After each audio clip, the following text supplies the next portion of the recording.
वालेकुम everyone, this is Gulzar Munawwar. Welcome to my YouTube channel. आज के इस वीडियो लेक्चर में हम सीखेंगे कि बैंक अल हबीब के एटीएम कार्ड्स को हम किस तरह इजीली एक्टिवेट करा सकते हैं through the ATM machine of bank Al Habib. Bank Al Habib के एटीएम मशीन को इस्तेमाल करते हुए हम किस तरह बैंक अल हबीब के एटीएम कार्ड्स को ईज़िली एक्टिवेट करा सकते हैं।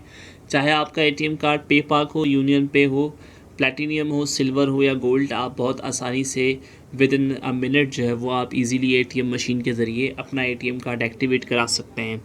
दूसरा तरीका जो कि बहुत कॉमन है वो है कॉल सेंटर का। बैंक अल हबीब के कॉल सेंटर का नंबर मैंने आपको टॉप स्क्रीन पे शेयर कर दिया है। अगर आप कॉल सेंटर से एक्टिवेट कराना चाहते हैं तो आप इस तरह इजीली करा सकते हैं।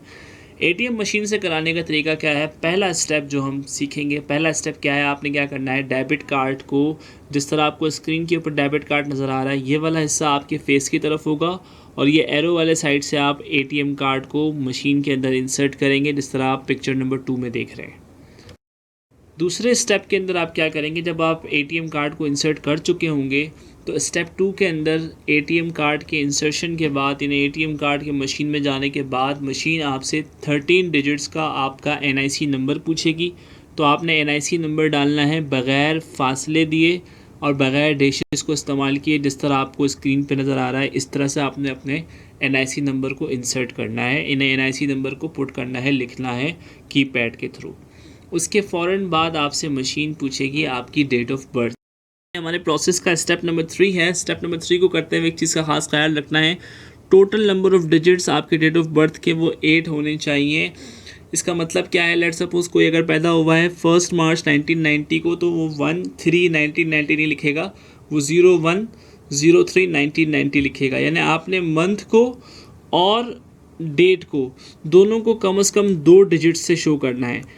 जबकि अगर आप यहाँ गौर करें तो मंथ को आप 1 डिजिट से भी एटीएम में लिख सकते हैं, जो कि सिर्फ 6 है, लेकिन अगर आप लिखेंगे तो वो उसको एक्सेप्ट नहीं करेगा। आपने उससे पहले 0 लगाना है, यानी अगर आपके डेट में या मंथ में 1 डिजिट है तो उससे पहले आपने 0 लगा के फिर उसके बाद लिखना है। यानी कि टोटल डिजिट्स की तादाद जो है वो आपके पास जब आप लिख रहे हो तो वो कम से कम कितनी होनी चाहिए, 8 होनी चाहिए। 8 डिजिट्स पर मुश्तमिल आप डेट ऑफ बर्थ लिखेंगे तो ही मशीन इसको एक्सेप्ट करेगी। हमारे पास स्टेप नंबर 4 में आपने क्या करना है, एटीएम मशीन को बताना है ओटीपी।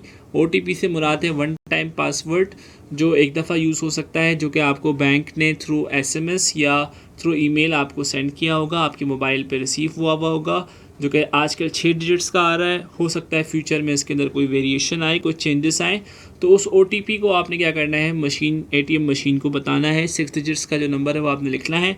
देन उसके बाद आप मूव करेंगे अपने पिन को सेट करने की। इसके बाद आप क्या करेंगे, 4 डिजिट्स का पिन लिखेंगे। 4 डिजिट्स का पिन आपने सोच के जाना है एटीएम मशीन पे जाने से पहले, जो कि आपको याद होने चाहिए, और फ्यूचर में जो भी आप ट्रांजैक्शन करेंगे उसी पिन के थ्रू ही करेंगे। तो मैंने आपको एज एन एग्जांपल यहाँ पर एक पिन बताया है 1001। हो सकता है आप 1345 रखें, हो सकता है आप 8479 रखें। जो भी पिन आप सोच के जा रहे हैं उसको आप इंसर्ट करेंगे। यानी ओटीपी के फ़ौरन बाद मशीन आपसे पूछेगी कि भाई आप अपना 4 नंबरों का पिन बताइए। बाद स्टेप नंबर 6 में मशीन आपसे कहेगी कि भाई आप अपने पिन को जो आपने अभी लिखा है काइंडली एक दफ़ा दोबारा रिपीट करें। तो मैंने 1001 को एक दफ़ा दोबारा रिपीट किया है, आपने जो पिन सोचा है उसको आप वहाँ पर दोबारा रिपीट करेंगे। इस तरह से आप इजीली जो है वो अपना पिन जनरेट कर चुके होंगे। अगर आप डेबिट कार्ड कामयाबी के साथ एक्टिवेट करा चुके हैं तो आपको एटीएम स्क्रीन पर एक मैसेज भी आ रहा होगा कि ATM pin is generated successfully, और साथ में जो है वो आपको इन्फॉर्म करने के लिए एक पर्ची भी आ रही होगी एटीएम कार्ड से बाहर की जानिब, जिस पर लिखा हुआ होगा एटीएम पिन इज़ चेंज्ड या ATM pin is set successfully. अगर फिर भी इन तमाम स्टेप्स को करने के बावजूद अगर कोई प्रॉब्लम आती है तो आप बैंक अल हबीब के एटीएम मशीन के हवाले से या एटीएम कार्ड के हवाले से कोई भी मसला अगर आपको आता है, प्रॉब्लम्स हो सकती हैं। एटीएम कार्ड की मैन्युफैक्चरिंग का डिफेक्ट भी हो सकता है, आपको जो ओटीपी सेंड की गई है, कभी कभार ऐसा भी होता है कि कस्टमर्स को जो है वो गलत ओटीपी सेंड कर दी जाती है या डिले किया जाता है ओटीपी। एटीएम कार्ड आपको मिल जाता है और आपको ओटीपी नहीं मिली होती। तो अगर आप ओटीपी लेना चाह रहे हैं या आप जो ओटीपी इस्तेमाल कर चुके हैं वो एक्सपायर हो गई है, या आपको लगता है कि उसके ज़रिए से एटीएम कार्ड एक्टिव नहीं हो रहा, तो आप जो है वो कॉल सेंटर पे कॉल करके आप उनसे रिक्वेस्ट कर सकते हैं कि ओटीपी जो है वो आपको दोबारा सेंड किया जाए। So that's all. बहुत बहुत शुक्रिया आप सबके टाइम का। बहुत शुक्रिया, अल्लाह हाफ़िज़।